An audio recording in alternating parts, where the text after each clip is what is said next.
The episode. Oh, and he started the episode. You started the episode. I wanted to get him talking so I could start it. All right. None of that counted. Before we launch into it, let's actually just talk and set it up like a normal people thing. So, hello everybody. We are the NOLAnerdcast. I am Matthew. I'm Chris. I'm Josh. And I'm Doug. And today will be a special episode. We're going to do a deep dive discussion on all things Spider-Man. It could be comics, video games, movies, TV show. If it's about a person bit by a radioactive spider or about a pig or spider bitten by a radioactive pig. You know, it's all fair game. A spider bitten by a radioactive pig. It's true. What about socky spiders? Spider sock. I don't know. Maybe we'll get an appearance by Spider Sock later. Who knows? What if it was a spider bitten by a radioactive pig? That would just... That's Spider Ham. No, spider bitten by a pig. Yeah. A radioactive pig. Say that again, but slower. You're slow. At least I know what bit fucking Peter Porker. Yeah, well, what bit you? That's what I want to know. All right. So Spider-Man, is he a menace? Is he a hero? Is he the greatest hero? He is a friend to all in the This is J. Jonah Jameson. Yeah. I think it's on the character's on a really good sort of renaissance right now because everything that it's doing is great. We'll see about what do we want to call it? What is it? Far From Home. But it looks good. I wonder if they're still hiding the actual thing that's going on, other than Mysterio, because he's pretending to be a hero in it. But It sure looks like it. Yeah, but I wonder if there's more than even that because of the Infinity War stuff that is being hidden, perhaps. Ramifications, you know. I mean, obviously they've shown us Spider-Man and Nick Fury aren't bags of dust, so that's already spoiler. Hello? Did we lose you? No, he's frozen. We lost Doug. So, no, he's back. Wait, there he is. Oh, man. I was talking and stuff. And then you Wonder died. what happened. Oh, well. It's fine. So, Chris. Yeah, what up? How do you want to structure this? Just kind of free form, everyone just talk Spider-Man? Let's talk. Let's just rap. You know, what does Spider-Man mean to Spider-Man me? mean to you? How about this? What's everyone's first memory of Spider-Man? Like, what was it about Spider-Man that started you off as being a fan of his? Todd McFarlane. Todd McFarlane? Yeah. It was just how crazy and funky his drawing style of Spider-Man was. So little me in the comic book store was kind of looking for comics, and people talk about Spider-Man and so on. But 90, 91, this is when McFarlane's doing all the covers and they just look fucking great. And I was going to say one of my favorite storylines, because it was one of the first storylines I read, was the assassination plot with Silver Sable and Captain America and the Red Skull, and it's the big reveal with the parents being in the CIA type whole situation where all the Spider-Man assassins just show up and the Red Skull's behind it all. So it was a good little. I don't recall that at all. Yeah. And again, I don't know about anyone else, but I never read comics until fairly recently. I mean, I guess you can't say that anymore. It's been 10 years. 2005 is no longer recently, but point is, for me, it was the 90s cartoon. That was what turned me on to Spider-Man and made me familiar with most of his rogues gallery and his storylines. Was that, and I don't know if it holds up. I haven't really gone back to it in the past 10 years, but I feel in my nostalgia brain that it is still really good. Oh, it's bad. Is it though? It's bad good. It's not like the 60s comic where all the memes in the world have collided. Cartoon, yeah. The 60s cartoon, yeah.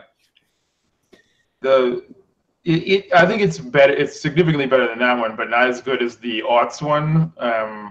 Or I think it was in the aughts that the other one started. The Spectacular Spider-Man. Yeah. Although I think I like all of them better than the cel-shaded one from MTV. There was one. Neil Patrick Harris was Spider-Man. Yeah, I mean he was a good casting, but it was like. Wait, which one was that? Unlimited? No, Yeah, it was like just Spider-Man, the animated series. Okay. Spider-Man On MTV. What I call it. It made me nauseated the whole time I was watching it. Yeah, You guys are all babies. My favorite, my first impression of Spider-Man was like in the early '80s. He had a show with the Human Torch. Yes, Spider-Man Like and his amazing Man. friends. Yeah, and that was like a really random Hanna-Barbera team-up cartoon that they made with him. It wasn't watched that Human every Torch, it morning. was Firestar, and she was created Yeah. specifically for that show, pulling a Harley Quinn before Harley Quinn was a thing.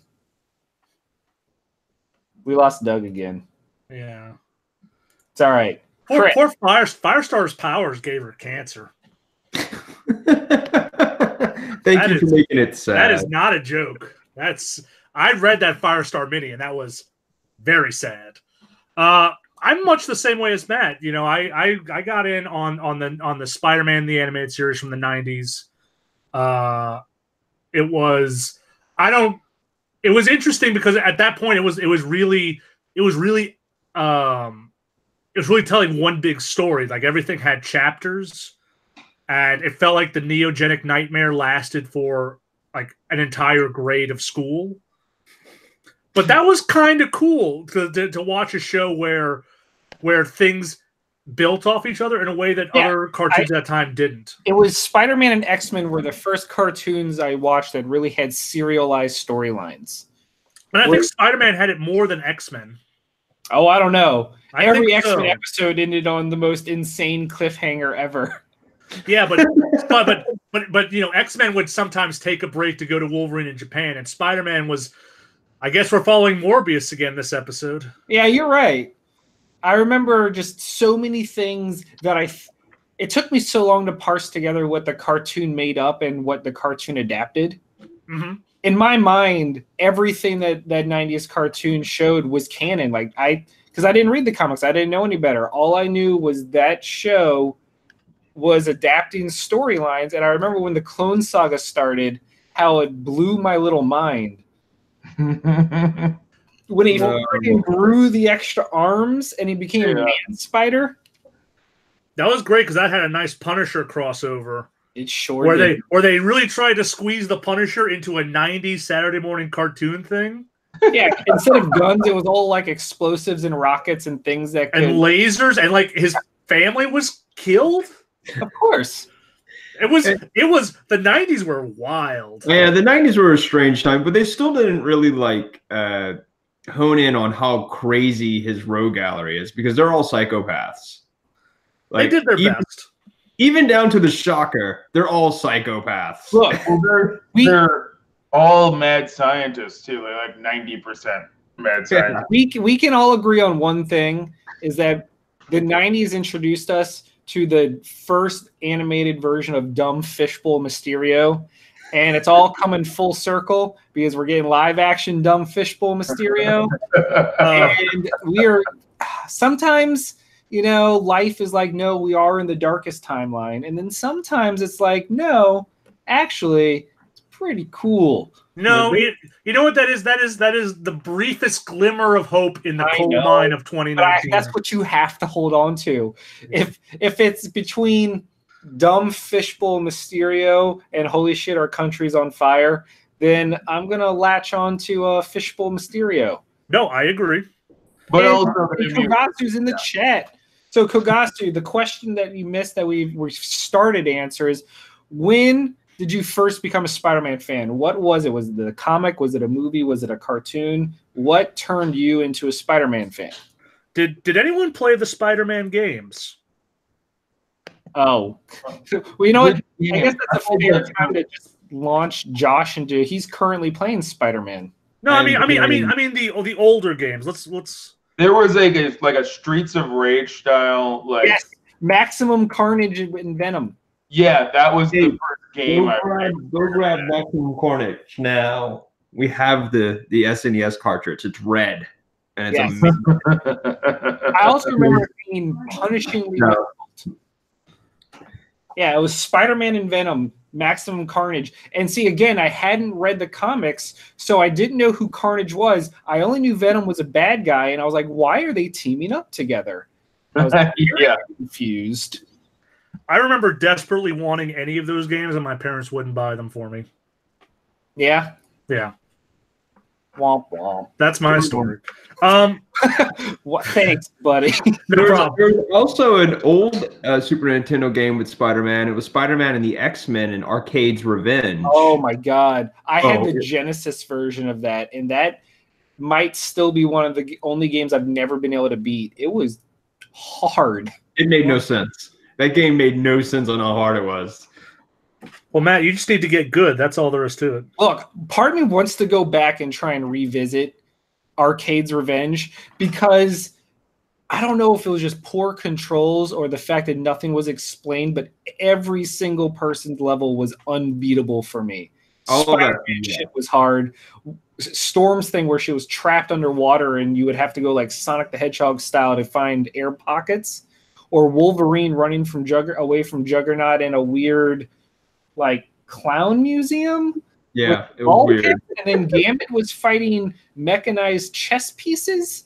It was very strange. Not the best. No. That was the 90s for you, though. You're the 90s for me. So, cool. So the cartoon's obviously a big part of it. We had the Spider-Man, the 90s cartoon.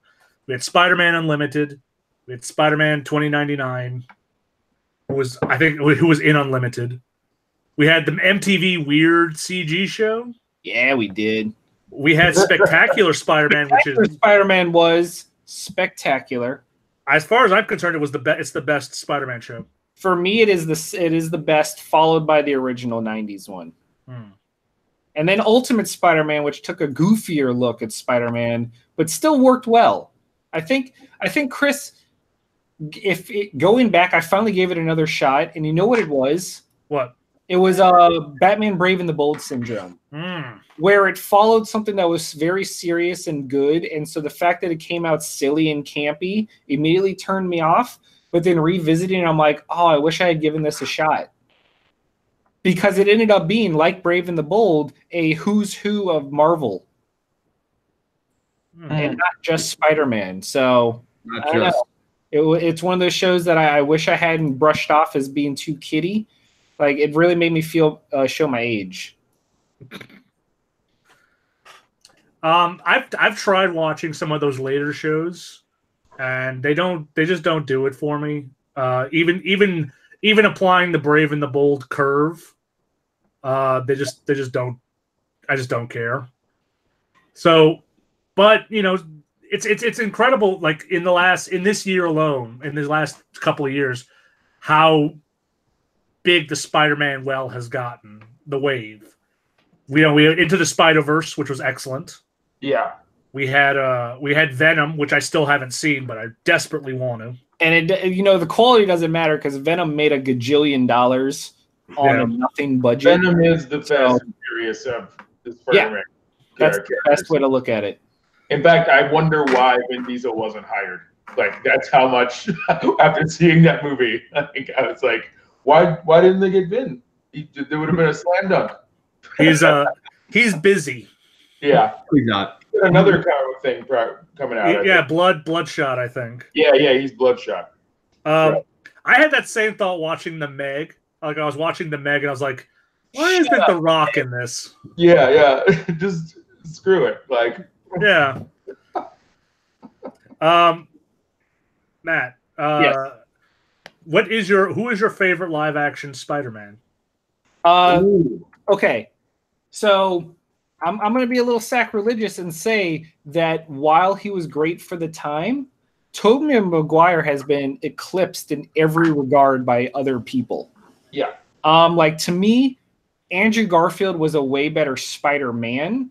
Instead of being morose and emo as Spider-Man, he was quippy and fun, which is exactly how it should be. But then Tom Holland, Yeah, like everything about Garfield's Spider-Man was perfect for me. Yeah, and then Tom Holland just nailed the whole package. Yeah. So He's the first time I've seen everything at the same time, including the nerdiness, like even and the geeking out over Avengers and stuff like that. He really like it. Also, he has the advantage of being contextualized with the Avengers in the way that the other Spider-Man never got to be. You know, because like I remember the first time I saw the first Avengers, those characters finally became themselves when they got to talk to one another.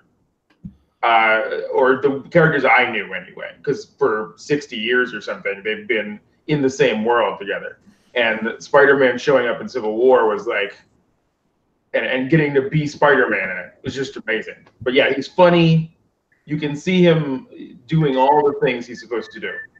Anyway, Garfield just wasn't that good of a Parker because he was too cool and good looking, and like they didn't do anything to make him like kind of a loser, you know? Yeah, Chris. I think I'm in the same boat. You know, Tom Holland is the best of both worlds. Tobey Maguire, I think, in that first movie, is incredible, and I think 2 and 3, you know, Peter Parker, they play up the worst aspects of Peter Parker's personality. So it kind of makes me really dislike Tobey Maguire. Andrew Garfield is a great Spider-Man and a pretty poor Peter Parker. It's a lot of alliteration going on. It also doesn't help. It also doesn't help that Andrew Garfield looks like someone that we know and lived with. Matt? Yeah? Matt? Yeah? Yeah. Who? Matt. Oh, me? The other Matt, idiot. We have more Matt? I hate you so much. Oh, man. Freaking Abbott and Costello sketch. No, yeah, it's really easy to say Tom Holland's the best because he's the most recent. But the problem is, like, I've revisited his movies, and it holds up. That first Tobey Maguire performance is so good. Agreed. And even though Spider-Man 2, I think, is a better movie, I don't really like Peter in it. Josh, rank your Spider-Man. Lots of agreements, and I don't know. I like the new kid a lot. Tom's awesome. The kid, he's perfect. I think Garfield's the weakest out of all of them. I think because he had the weaker movies. That is true. And you know, Tobey Maguire is only good because Sam Raimi. And that third movie should have never happened. Spider-Man 3 should have never happened. But I don't know. There's something that I really like about Sam Raimi's Spider-Man movies, and it's the horror aspect of Spider-Man's villains that you have to get right. You have to get right that these villains, his rogue gallery, they're scary because they will just straight up murder Spider-Man. They don't even care. They're like, whatever, you're in my way. I'm just gonna murder you. I'll murder everybody around me. It's like it's no like joking like silly you know. They're not the Flash's rogues, is what you're saying. Yeah. You know, Green Goblin's gonna murder the whole town. It doesn't. He's like, whatever. The thing is, they're as silly conceptually as the Flash's rogues gallery, and Spider-Man is very similar temperament-wise to the Flash. But yeah, Spider-Man's villains are trying to murder him, even though he is a child. Yeah. And that is like a core component of why Spider-Man is amazing to me. Is he's a child being like hunted by an insane person. You know, Craven is coming and trying to kill you. He's gonna. It's like, there's a crazy mad scientist. All of his adult, father figure types are all trying to murder him on the side. And you know, his boss is even to a certain degree not putting his life in danger at every moment by lying about him. You know, in fact, that's it. That's pretty much it. Spider-Man's dads try to kill him. Yeah. Triple J. Can we just take a moment about Triple J, about probably one of the best side Spider-Man characters ever created? One of the best side comic book characters ever created. Yeah, in general. J. Jonah. Yeah. I can't think of anybody else with a good supporting antagonist. I can't think of anybody with that. Like, everybody has their arch nemesis. I don't feel like anybody but Spider-Man has just a dude who ruins his life. a dude who talks mad shit about him everywhere he can, and just keeps doing it forever. And I think it's interesting to see how the two prominent newspaper men of the two big comic book universes compare and contrast. Because on the DC side, you have Perry White, head of the Daily Planet, and as of Superman right this moment, he is still there, and the planet sucks, and it's losing subscribers because no one reads newspapers. Yeah. And then you have Jay Jonah, who became mayor of New York, and then stopped, and then now is an online Alex Jones-esque personality. Yeah. J. Jonah Jameson survives. He survives more than I think. Like it'd be real easy to keep him in the Perry White role, but he's so much more interesting because he's off on these different paths. Yeah. Well, I don't understand when I was writing, because I had to do those like weird live scripts, and one of them I was hired to do was a Superman meets Batman thing, but it was like a Chris Reeves meets Tim Burton's Batman thing, and I just turned the Daily Planet into a TV channel. And I don't know why they haven't done that yet, like as an update for the character, because eventually it will be preposterous that a man works in a newspaper. Well, here's the thing. He doesn't anymore. J. Jonah Jameson, the current series, he now runs he works at both a like shock jock radio station. Yeah, no, that makes perfect sense. That's a good update. Podcast. Because that's what he would be today. But I mean, like, Perry White. Why isn't he like running an MSNBC somewhere? So I don't like they should have upgraded by now. It's the weird DC dichotomy.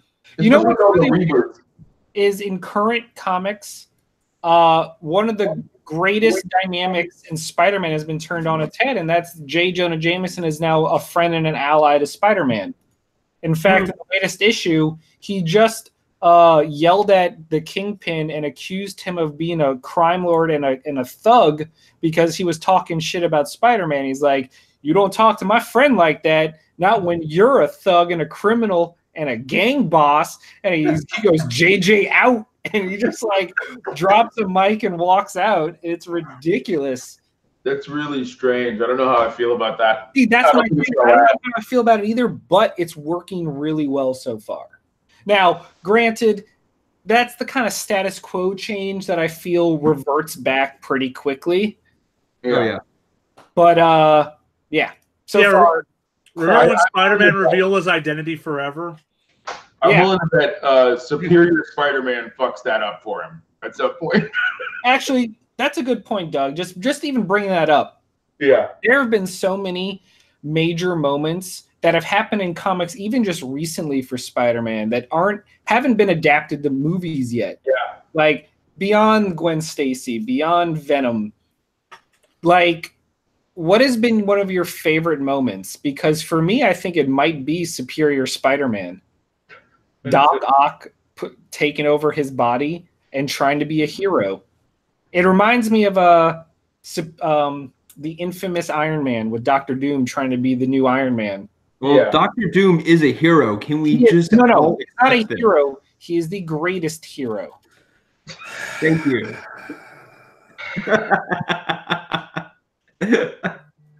Hashtag fucking no.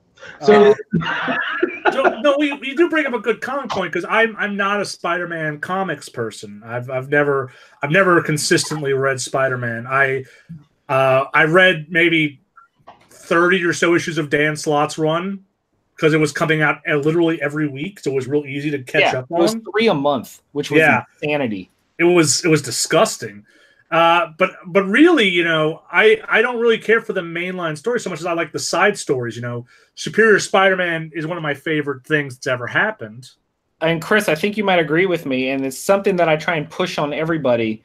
one of the greatest things that Spider-Man isn't even really a part of, but it carries his name, is Superior Foes of Spider-Man might be one of the best books no one's ever heard of. It's one of the funniest books that's ever been done. Oh, it is the best. It's so good. If you're listening and you read comics, even if you don't, go pick up the trade. Superior Foes of Spider-Man is the most delightful story about all of the bottom tier Spider-Man villains just trying to live out their lives and plan heists, but it's done as a comedy. Yeah, and don't forget the Shocker is the only one that has it all together. Sure. Yeah, the Shocker's the one that has it all together. I have to say my favorite, weirdly my favorite moment, I've been reading Spider-Man comics since the mid-'80s because I've been a comic book fan my entire life. And and still my favorite moments are almost entirely related to Into the Spider-Verse.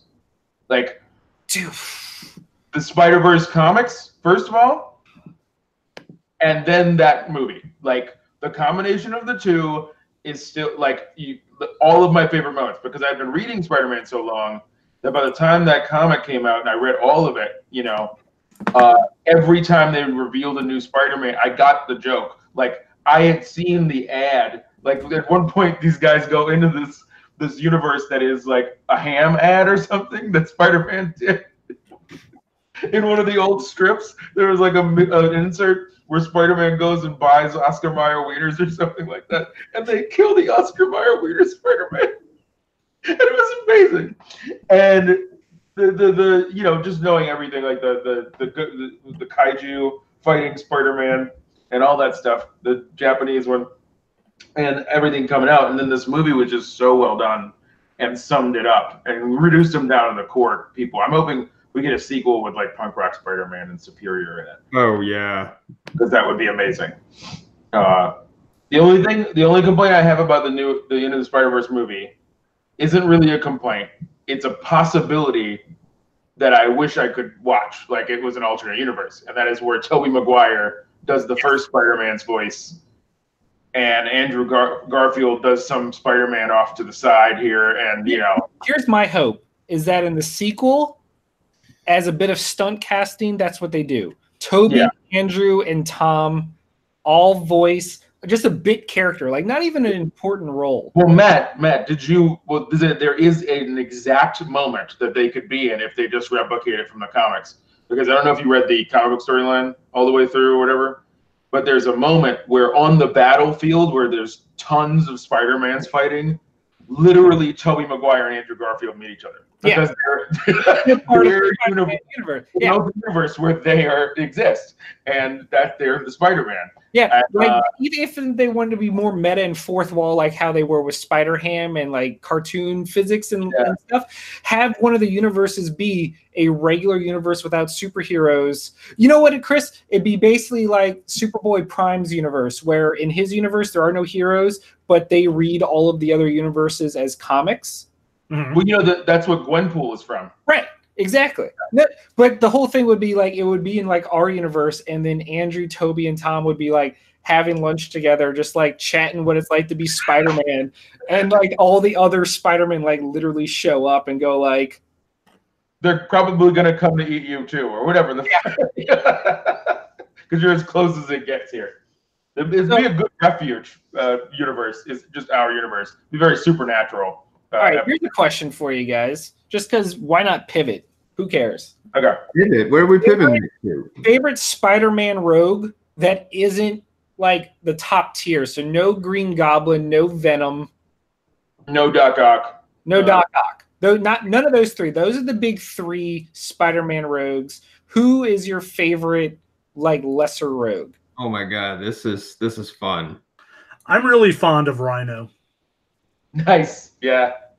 You know, you'd enjoy the new series, Chris, because right now, the new Miles Morales series, because right now he's teaming up with Rhino. Mm-hmm. I'm a big fan of the Hobgoblin. Oh, which version? I like the whole magic aspect on the full demon. Yeah, the demon goblin, the Hobgoblin, like You know, it was starting off as a joke, and next thing you know, shit gets real. Yeah, I like the Hobgoblin. I like the Hobgoblin more, but that's because in the 90s cartoon, he was way cooler than regular Green Goblin. Yeah. Yeah, that's true. I've always, like, I like, you know, first of all, the Vulture is pretty cool to me, mostly because he was always this like anciently old guy. It was just really weird and like when he goes out with Aunt May, no other villain was going to do that, well, except Doc Ock, but we won't talk about that. That happened later.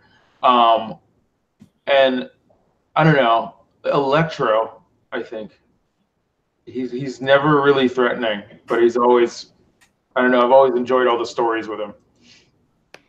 He's also the first Spider-Man villain. I also really love Kraven, but I think Kraven is a fine line to walk. Actually, I didn't know if Kraven was going to count as because that's definitely my favorite villain. Like, and I didn't know if that counted as a major or minor, because he is Sinister Six, but he's not like always there. You know, he's got one big giant skyline.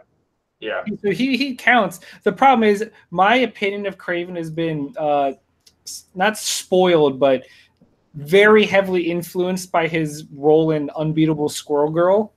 Yeah. He is delightful in that. He is a delight. And unfortunately, like when I say, oh, I love Kraven, it's no longer because of him as a Spider-Man villain. It's because he's the best anti-hero on Squirrel Girl. So I don't know. I think for me, it might be Sandman. Yeah, he doesn't get much love, but I'm gonna also pull out Tombstone. I'm a big fan of Tombstone. He is like that's a villain of Spider-Man who it's like he's just gonna mess him up every time. Spider-Man just cannot walk from those fights. It's I will say Mysterio is probably my close second. I've always liked Mysterio. Did you ever read Kevin Smith's run on Daredevil? Yep. Like, so though it doesn't stay at the same quality the entire time. I thought he did a really good job, and I thought that was an interesting reveal. It was a character you never expect to show up outside of the Spider-Man mythos. You know what I mean? Because it just doesn't get used, and I thought it was a really good grab. And I wish he would get used more. And hopefully, you know, he gets treated well in this new movie. I mean, he did elevate himself quite nicely in Old Man Logan. Yeah, no, that was great too. The guy that murdered all of the X-Men. Okay, so taking from that question, who are your least favorite Spider-Man villains? Okay. Oh. Wait, quick question. Do we count Taskmaster as a Spider-Man villain or just a general Marvel villain? Marvel villain. Taskmaster, he's my favorite. He's an all-around. Or is he your favorite or least favorite? He would be my favorite. Taskmaster's a good one. He's for least? I don't know. I like a lot of the main Spider-Man villains. Like for me, it's Lizard. Really? Yeah. I mean, of all the animal-themed, he seemed so similar to Scorpion, except instead of a suit, it was organic. But he was a cool Scorpion to me. Scorpion was a psychopath. Yeah, but he was a cooler character. You have to understand, growing up as a kid, I didn't care about the personalities. It was who was the coolest guy. I would say Scorpion had Hydro Man for me. I mean, come on. I think my least favorite is probably like Silvermane or some shit. The like really lame mob boss villains that aren't he's got a suit. Okay, whatever. Like I don't care. Tombstone's pretty cool, but like, you know, not all of them, you know, I don't know. He just seemed like lame. I was always like waiting for his appearance to be over. He's kind of like you know, there's a lot of little guys like that where it's just Hammerhead's pretty bad. Yeah, well, that's like a Dick Tracy villain that attacks. Yeah. So is Tombstone, but Tombstone's enough. You know what I mean? That they're trying to go. If you're gonna have one of the like Dick Tracy characters, but yeah, Tombstone is Also, Boomerang. I'm looking up ones like from my past here. Boomerang was pretty shitty too. Oh, I've always hated Morbius. Is that weird? No, I agree with Morbius. Well, I think Morbius has a bit of Cyclops syndrome because he was so lame on the cartoon. Like he could not have been any lamer if he tried, and he's always whining about plasma. He's got weird sucker thingies on his hand. The cartoon ruined him. He fucking sucks. He got Cyclops real hard. Well, I also think all along my problem might have been, now that you mention it, that he drinks he vampires through his fingers, and that's just real weird and creepy to me. Yeah. Not in the good scary way, just in the gross, like, get the fuck away from me. Like Morbius showed up in a recent issue of Domino, and I was still reading like, fuck you. Yeah, and I also think, like, here's my thing. Okay, when X-Men fought Dracula, look, every time they could have made Morbius cool, they used literal Dracula instead. So why the fuck does Morbius exist? Also, the movies already did a thing. They're about to do a Morbius movie, I guess, with Jared Leto, because he has the worst choices in comic book stuff, or the worst timing, one of the two. But he doesn't need to exist because Blade already, like, kind of absorbed him. Like, oh my he God. wasn't a vampire, but now he is, and he's alive too. So, like, just have Blade. It's way better character. My least favorite or something, and then kill Morbius. I don't need him. My least favorite, in addition to Morbius, because you kind of solidified a lot of my hate for Morbius. Nailed it, right? It's actually Scorpion. Oh yeah. I can't stand him. I think he sucks. Really? Yeah. I don't care. Yeah, that's what you get for talking shit about Dr. Connor. Yeah. You know what? The Lizard's so lame, you call him by his actual name instead of the Lizard. Well, you know what? The Lizard is a shitty name anyway. It's like, what is it? It's a lizard. It is. He's not like King Lizard or anything. It's just Lizard. Not even Komodo. Like, no, it's fucking Komodo. It sucks. And I don't know. Get good. Yeah. Doc. Yeah, get good comics creators from 60 years ago. Right. Just saying. They didn't even know Komodo dragons existed then. I'm looking at the Spider-Man Rogue Gallery, and do y'all agree Black Cat in his Rogue Gallery, or more of kind of like more of like a she's a literal Catwoman. She's Catwoman. She's Catwoman. She's whatever the plot requires. Yeah. That's a great way to phrase it. Who's writing it? You know, it's like, you know, does he consider her antagonist? She's never a villain. You know, yeah. She gets in the way on purpose, or she doesn't, based on her whims. Silver Sable is more of an anti-hero antagonist person, and so is the Punisher. The Punisher is more of a villain. Yeah. For Spider-Man. They had that great cover of the Punisher taking aim at Spider-Man, flipping backwards. Oh yeah. Yeah. Hey, Chris. Yeah. Here's the next question. You ready? Yeah. What up, bro? Who is your favorite Spider-Man that isn't Peter Parker? It could be anyone in the extended Spider family, and yes, that includes Miles. If you want to take the easy route, it could be Gwen. Spider-Gwen, it could be Spider-Woman, it could be Spider-Ham, it could be my answer, which is the correct one, which is Silk. Silk is the Nickelback of Spider-Man. Thank you for proving my point that she's the best. Also, Silk has the coolest costume of any of the Spider characters in recent memory. That's true. You know, I gotta give it to Miles because while I love Gwen's look, I don't really love Gwen that much the way I like Miles. Wow. But don't get me wrong, Spider-Gwen is probably one of the best things that happened to Spider-Man in the last 10 years. Chris. Well, yeah, give me a better one. Kane. No, it's not. Shut up. Scarlet Spider. There you go, Chris. All right. Yeah, see? Look, in chat, Nola Preacher, Scarlet Spider. He gets it. Yeah, okay. Josh, Doug? Okay. Did we lose him? We lost Josh. I'm back. I had to reset it. Yeah. Because I have another question that I'm immediately following up with. Oh, yeah. Let them answer first. That's sorry. I was so angry about it. I had to destroy the internet. No, I'm kidding. No, I think Spider-Gwen is fantastic, and it's a beautifully drawn comic, and that's it. Mine is going to be Spider-Man 2099 every time. I've loved that character so long. Like it's the only character from 2099 worth of shit. And it shows. It's the only one that keeps coming back. What's his name? Miguel. Miguel. Yeah. Miguel. I love the whole concept of it, and I love the costume, and I love everything about that.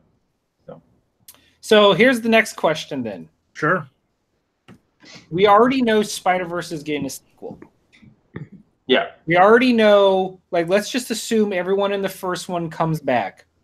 Yeah, and because of the teaser, we know Miguel is it. Who would you add to Spider-Verse 2? Who would be your dream addition to the Spider cast? Spiders, man. Yeah, that's the correct Yeah. Spiders, man. I'm actually choosing Spiders, man, because that is definitely the real answer. Yeah. You know what? If I can't have Spiders, man, I want Spider-Man. Yeah, which is Aunt May as Spider-Man. Oh my god. I actually by a spider. Yeah. I actually I really liked the Uncle Ben Spider-Man. Like I really do. It's a surprise, like, 2/3 of the way through the storyline. But I like him. I like the Captain Britain Spider-Man, and I like the Punk Rock Spider-Man. Those are the three that haven't shown up yet. And I want one of them. I don't know. Punk Rock Spider-Man. That would be a cool storyline because the Green Goblin's pretty much the president. Yeah, and he's also the other Spider-Man of color. So that would be nice. Just to throw that in there too. He's also got a daughter. There's a lot of Spider women. There's Silk, there's Gwen, there's his daughter who wears like the Venom style colors. Oh, Aranya. Yeah. Anyway. Hello? Hello. Yeah. Okay. Right. Anyway. Chris? Yes. I want Silk. Okay. I mean, not only and also in the movie. Yeah. I actually truly believe Silk will be in one of the sequels because we already know that beyond the Spider-Verse 2, they want to make a all-female Spider-Verse cast. Yeah. So, I mean, logically thinking, you're going to get Spider-Gwen, you're going to get the anime Spider-Woman, you're going to get Spider-Woman, Jessica Drew. Silk is an easy answer, and also Spider-Man's daughter, Aranya from the future, like the Old Man Logan daughter. Yeah. Oh, I forgot Superior Spider-Man. That's probably the runner-up, 2099 or Superior, as far as the non-Peters. Well, we already know we're getting 2099. But yeah, we're getting him. But I think like out of the ones I meant, Superior is probably the one I would want the most in the next movie. I just forgotten him. I don't know if they can squeeze him in though. It's a pretty complicated storyline. You kind of have to explain him right off the bat. Yeah. The way they did with everybody else, but like start with him. It's a complicated story. Chris, what's your next topic? Well, I mean, I don't. I'm trying to think. We haven't talked games. Okay. So obviously the PS4 Spider-Man's the best Spider-Man game that's ever been made. Yeah, it is. You really taking the crown finally from Spider-Man PS2, Spider-Man 2 PS2. I'm gonna also say this: it's the best comic book video game ever made. That's debatable. You'll have to be fighting people for in the Arkham universe. Well, fucking tell them to bring it on. All right, Arkham Asylum's a better game. No, it's not. Yes, it is. You're insane. Everything Spider-Man does, they stole from Arkham. No, I know, but everything is stolen from another thing. So Yeah, sometimes things are made better. It's better. It's better. It is better. It's better. It is. I agree. I'm glad you agree with me. Arkham isn't better. Yes, it is. No, it's not. You're a psychopath. Of course it is. I am a psychopath. It is better. This is not a debatable topic. You're insane. Josh is a high-functioning sociopath. Get it right, Chris. Yeah. All right. Thanks for backing me up, by the way. Hey, Chris, real Hey. talk. Yeah. At what point did you ever think that I wouldn't like take the route that makes me be able to be like sup? I was hoping you'd be better than that, but Well, I'm just saying. again, I'm just horribly disappointed. It's what I do. Yeah. So okay. But All right. anyway, Spider-Man PS4 is the best Spider-Man game. Okay, Chris, would you call it would you agree it's the second best game? Oh, yeah, probably top 3. It's the best Marvel video game ever. Yeah, Hands you're right. Hands down. Yeah. Better Marvel video game. No, don't hedge on this. Hold on. Yeah, sure. Wolverine Origins, the video game, is the Actually, best. that was really damn good. The Punisher. Yes, also really damn good. Marvel Ultimate Alliance. Mm. X-Men I Legacy. will, however, give it to Spider-Man over those. Yeah. No, the Spider-Man PS4 version is. Well, we're getting off topic. It's great. Are we? Yes. Capital G, great. It's Chris. Would you say it's better than Arkham City? No, we're not talking about it. We're talking about the fact that the game is great. We're not talking about that. Did you say it's better than Arkham Knight? Spider-Man PS4 is great. And that is the end of this. If you had to pick a breakfast cereal to describe Spider-Man PS4, It would be Honey Nut Cheerios, which is good, but not as good as Peanut Butter Cheerios, which was my favorite. Wow. Which is what the Arkham Asylum is to that. What has become of us? This podcast has driven us mad. Hey, Chris. Yeah. On a scale, no, that's dumb. Yeah, thanks. I'm gonna come up with a different question. Yeah, thanks a lot. Okay. All right, here we go. what are we doing? I don't know. I was hoping a topic came up to me. What's next? We're running out of time. Let's do one more topic. You were just vamping? Yeah. You guys froze for like a good 10 seconds on my screen. Okay, here you go, Chris. Yeah, what up? Miles Morales. Sure. Who plays him in a live action film? An unknown. Yeah. Because the right answer would be Donald Glover, but he's too old He's too old now. and he is too busy. So he's Prowler. Gotcha. Yeah, yes, basically. Yeah. But he is Prowler. That's Yes. But as for who Miles should be a no one. I don't, and that's a cop out. But I also don't know a whole lot of young African American actors. Apparently, Shamik Moore, the gentleman that was the voice actor of Miles in the movie, has said he wants to play him in a live action film. Good, do it. He might be too old too, but I think he is not as old as Donald Glover. He's born in like 95 or something. The difference is, can you look younger? Like Tom Holland's in his 20s, but he doesn't look it. Yeah, Shamik Moore was a great casting decision. I just don't know. The other thing is, I would want you to not just being a mixed person. I find that people are still kind of weird with regards to casting mixed people. They still just cast a black person like it's Jim Crow. And so while I love Shamik Moore playing it, I would actually like a real black Latino man, like kid. And I want him to be young. Tom Holland's already 20 something, but he looks and feels like an actual kid. He's the youngest guy that's ever played Spider-Man. You need him at least younger than that, by a little bit. And maybe somebody will come along when Tom's older. You know, because that's when you want to introduce Miles anyway.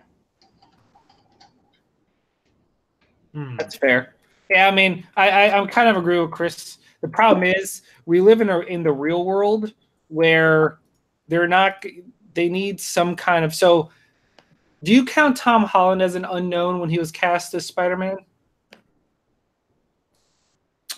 He was unknown. He was unknown to me, but I know he has been in things before I saw him. Right, but I mean, I guess that's what I mean. Like, I don't think you're going to get the unknown like Harry Potter, the trio of Harry Potter kids unknown level, because you want some talent name, and if it's not going to be the star, if it's not going to be Miles as the talent, then it's going to be who plays the supporting role or the villain is going to be your name draw. Because unfortunately, you can't make a movie in Hollywood now without some big name attached to it. Well, that's the thing. Shamik Moore is an unknown, and they surrounded him with high-profile voices. Yep. You know, he'd been in Dope, which I loved, but nobody I know has even seen that movie. I heard that movie was dope.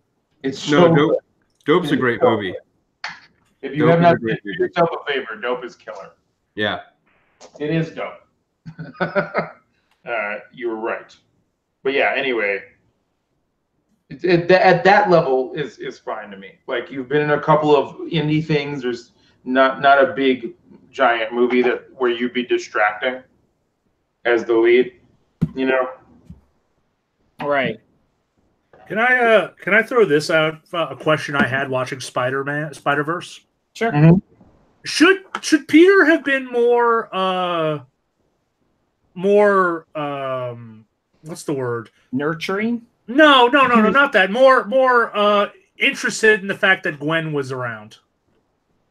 Yeah, they never really delved into that. Whereas, like, they didn't dive into it, and that's another part where I was like, there was so much going on in that thing, and they were clearly trying to focus on Miles and her relationship. I think they probably avoided it to take away from this, like, because it's Miles's movie, right? Yeah. If you even address the Peter Gwen thing, it gets real complicated and very much about Peter. Yeah, I agree. I just thought it was kind of odd because there was not even like a line of dialogue. It was just there wasn't even one line, and there was just no time, I guess. Yeah, there might be a deleted thing that we don't know about. But also, I've been thinking, and I've only seen like one interaction between Peter and Gwen that even kind of brings it up, and it's kind of the big defining thing of Peter's first 20 years or so, the death of Gwen Stacy. So I don't know, Gwen or Mary Jane. Ooh, not for you personally. Who do you think is better for Peter? I think Gwen was. Gwen Stacy. The problem is it's kind of cheap because we'll never get it outside of a like what if scenario. But I think Gwen, he was happier with Gwen, and I think Gwen was better for him. I think Gwen might be better for Peter, but Mary Jane's better for the world. I don't know how else to say that. I think Mary Jane makes him stronger. Mary Jane's better for Spider-Man. Yeah. Yeah. I kind of agree with that. Like, I feel like the guy who ends up with Gwen quits. Yeah. Like a long time ago. And a lot of shit happens that wouldn't have happened. And I think also the Spider-Man that never learns the lesson that he learned with Gwen is bad too.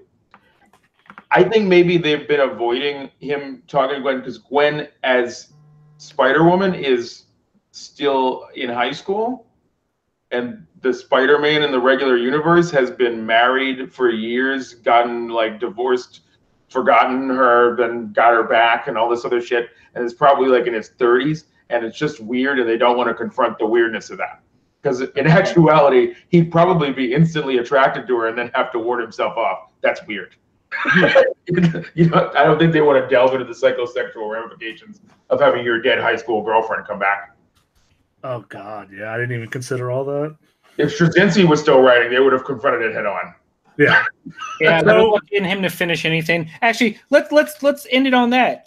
There's been a lot of Spider writers. Who do you consider one of the best? I mean, we have to talk Dan Slott just for sheer number. volume. Yeah. And he's been responsible for, I mean, to me, that's my answer because he's been the writer during my tenure as a comics reader for Spider-Man. So all the moments I love came from him. And not to mention the fact that not only did he write like 1/6 of all Spider-Man that's ever come out, but it came out quickly, consistently, and was rarely bad. It might have been boring in parts, but I don't know that it was outright like, what the fuck are you doing with this? I think there was one moment where that was. What?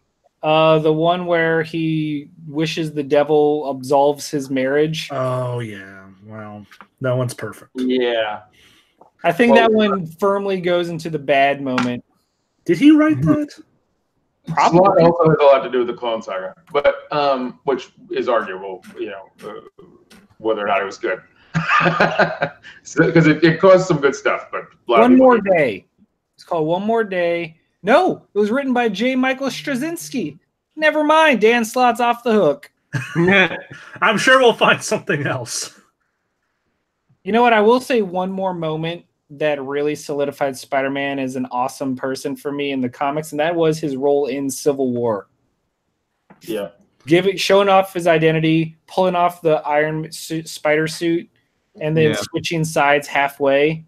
He was such a cool moment of the entire series. And it was a very cool moment. And then it got weird after that because he was being hunted in the sewers by D-list villains. Yeah. And the Punisher had to save him. And yeah, that was a mess. You're a mess. It was a mess. You're a mess. Anyway, we got to start wrapping it up. Do you guys have a writer you want to shout out? I mean, there's stuff by Slott that I don't like, but he had a lot to do with the Spider-Verse thing, and as I've said, that's like most of my favorite moments. So it's Slott. I would say David McElhaney. He's responsible for Venom and Carnage. Yeah, that era was very. No one picks Brian Michael Bendis. No. No, Bendis is an okay guy for writing 400 books. I think he did his best work on Daredevil. If you're going to go with one of his mainstream, hands down. Oh well, Bendis on Ultimate Spider-Man, and I count Ultimate Spider-Man as a different animal entirely. Yeah, but I mean that Ultimate Spider-Man run is incredible, but it's not. It's like the best Canadian football team. like they're awesome, but they don't really matter. Can I point out that Dan Slott just looks like the lovable uncle that sometimes likes to drink too much? Yeah. Well, that's nice. Like, not the racist drunk uncle, but like the happy drunk uncle. Like, he starts showing off some party tricks. Like he's the one that would give you a pocket knife on your birthday. Yeah. He's got like weirdly gentle eyes. Exactly. Oh yeah, Dan Slott is the uncle that will get you drunk and not touch you. Yeah. Hey wow. Matt, remind me when this is done to tell you about what the new CB Cebulski thing is. Okay. Well, anyway, this has been our tangent-filled look at all things Spider-Man, just kind of a stream of consciousness Spider-Man discussion. As always, we're the NOLAnerds. I'm Matt. I'm Chris. I'm Josh. I'm Doug. And we will see you guys on the flippy floppy. Next week, Superman Doomsday. A deep dive into DC's first foray into animated standalone films. Buy the app and watch it. You get 7 days free. And I won't be wearing glasses. Well, if your eyes aren't burned. How are we going to recognize you? Well, just I'll do a little spit curl in my hair. Oh, God. I've already got that copyrighted, but go on. All right. Dan, you're right. All right. Good night, everyone. Good night, everybody.